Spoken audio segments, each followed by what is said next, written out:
Hello and welcome back to Council Watch, and a sort of info video I think is the best way to describe today.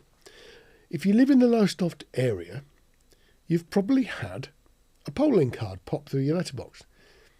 It's not an election, there's going to be a referendum, and very few people I've discovered know much about it at all. I have to say that two of the councillors, Wendy Brooks and Jen Jones, have spent a great deal of time on social media telling people who have asked what on earth it's all about some of the details. And the council themselves have put up 2 or 3 sort of poster style posts on their Facebook page, but it doesn't explain very much at all. So I thought what I'd try and do is read the documentation, work out what's going on, and try and explain it a bit, because they're doing a pretty dreadful job at letting people know what's going on. So we're having a referendum. What exactly is the purpose of the referendum? Well, that's a good one. Basically, what is actually happening is East Suffolk Council are running the election, and if I'm understanding the information that I've got, they're actually funding it. Well, in actual fact, East Suffolk Council are funding it, and I think they get a 20 grand or so contribution from the government. But effectively, this referendum is costing East Suffolk Council about 50 grand. So what are they actually doing? Well, part of the deal since the Lowestoft Town Council was set up, and remembering that Lowestoft Town Council is really just a huge parish council, but they get quite a lot of ratepayer money, and so Lowestoft Town Council are there really for the benefit of the Lowestoft people. That's actually their aim.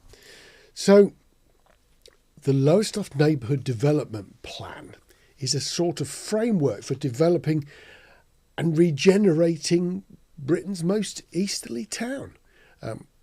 In actual fact, they say it's a complex urban area comprising of ports, town centres, retail parks, offshore industry, and of course the beaches, which make the town a magnet for tourism alongside areas of deprivation. They snuck that in on the end. I'm not really sure about the magnet for tourism and the deprivation bit. Well, yeah, I suppose that's true, isn't it? So that's the sort of premise of what it's all about, but it goes into more detail. Well, the Lowestoft neighbourhood area was what happened, and it was designated in 2018. The neighbourhood area is the sort of the administrative area of Lowestoft Town Council.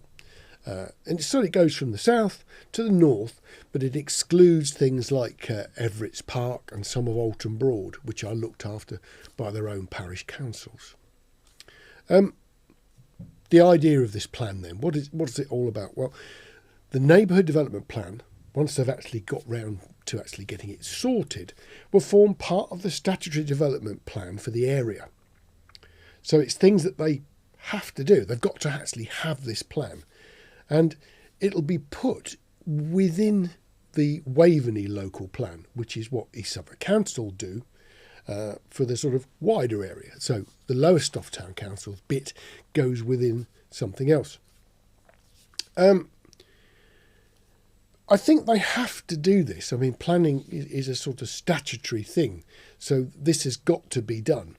And the idea is that the council will find all the things that they think are really good and sort of make statements about, we're going to do this and we're going to do that and we're going to do that and we're going to try and alleviate some of the problems. And I think this has actually got an end date. I mean, this thing will go into sort of use and last until about 2036. So it's pretty important, really. A lot of it is just stating intentions, that we want to do this. And they can't say they will do it because, of course, all these things are going to be paid for. And if you actually get into the plan, I mean, if you go onto the East Suffolk site and you have a look at the plan, you'll discover there's lots of mention of the sort of aborted flood prevention plan, the one where they built all the walls and heightened all the walls in the sort of flooding areas down near the docks, but we can't afford the actual gate that shuts the flow of incoming sea off, so rendering it pretty much pointless.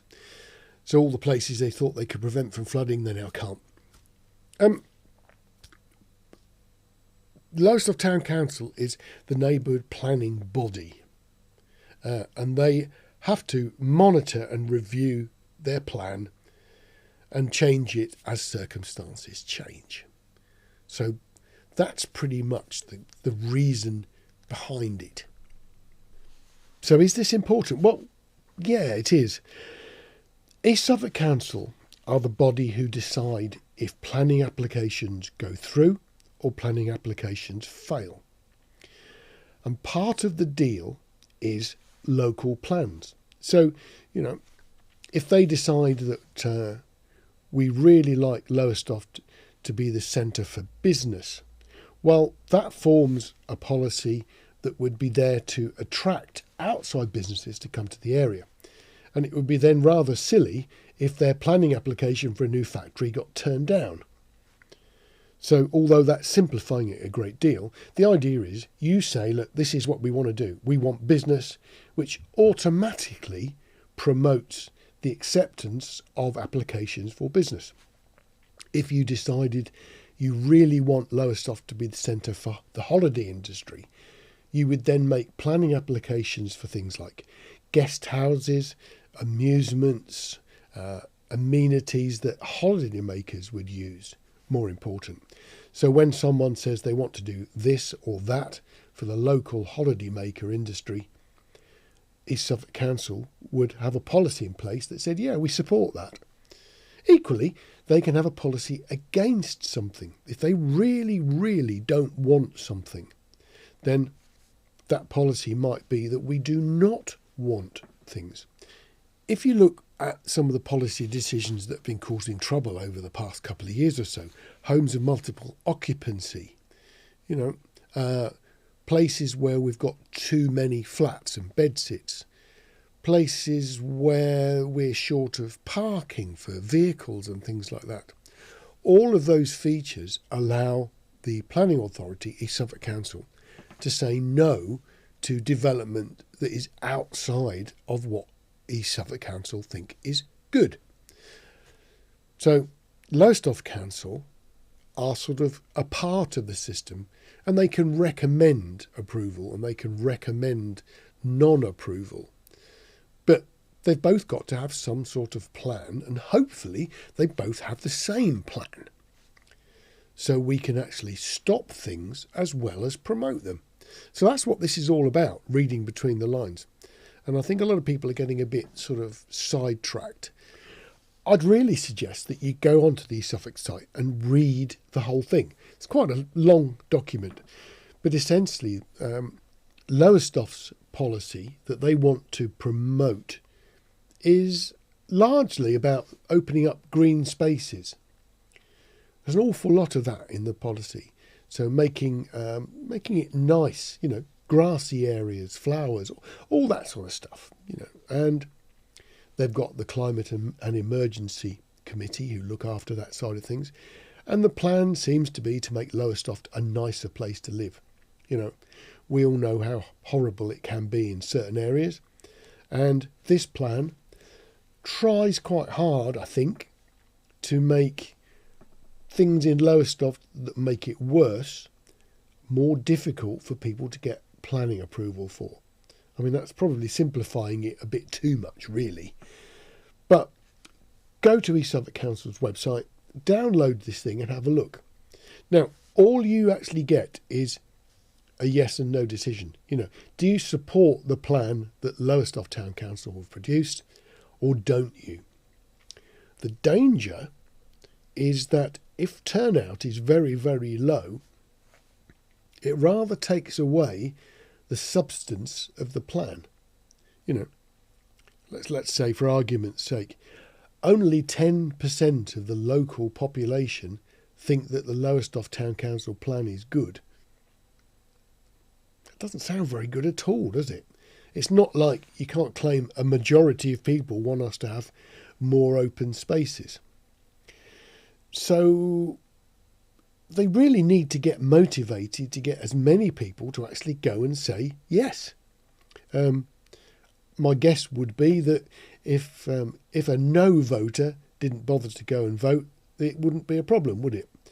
The idea is that if they're promoting certain things and they get a substantial number of people who live in the Lowestoft town area positive about it and willing to go and make a vote and say, yeah, I think it's a good idea, more nice things can happen. I mean, that's dumbing it down considerably, but that's pretty much the point. You know, I think they're managing it less well than they could. I mean, Lowestoft Town Council don't seem to be making any sort of bells and whistles out of the whole thing.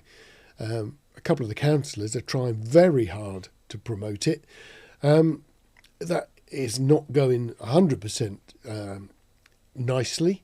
You know, social media being what it is, people take things out of context and it all gets a bit nasty. But at least people now know it's happening. The next thing to do is get people to get off their bums and go and vote. Before they can vote on it, they need to agree with it. And there's very little in it, I think, to upset people, apart from you've got to let people know it's happening. And sadly, a great number of people don't. I don't think I'd like to be the person answering the phone at Lowestoft Town Council or East Suffolk Council, because I'm sure they're getting phone calls saying, what's this all about? You know, realistically, it would have cost a fair bit, but it would have been nice to actually write to everybody. I mean, it's actually possible they have done, and me and other people have not seen it. I've heard them talk about it quite a few times in the meetings that I've watched, but it's never presented in a very sort of, we need to get people motivated to support this. It's probably a bit late now. Voting is coming up in less than 2 weeks. And I predict the turnout will be very low, which is a shame when it's cost, what, if you add the government contribution, if it really has cost 70 grand to put this referendum together, the least we can do is get off our bums and go and give it some support. I've just realised I'm actually supporting something that Lowestoft Town Council are promoting. I must stop, it's probably bad for me.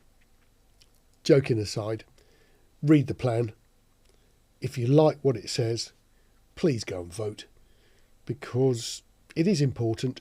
It needs to be in writing so that in all the planning meetings that East Suffolk do and Lowestoft Town Council do, they can recommend the right response.